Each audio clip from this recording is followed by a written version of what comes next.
Yeah, I got Arctic 1 liter here, and problem with him,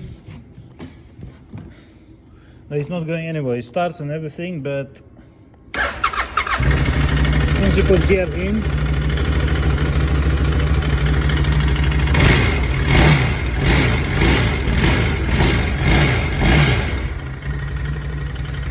it's not moving at all. So we're gonna take the drive belt cover off. We're gonna start from there.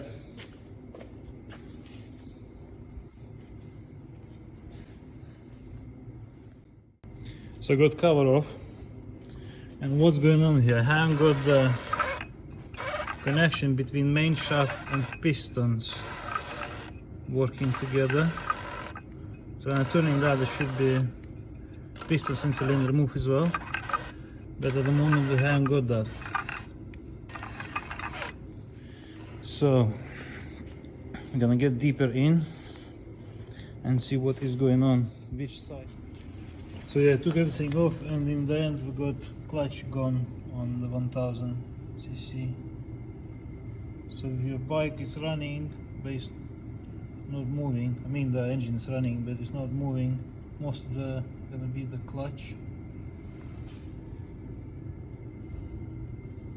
Alright, thanks for watching.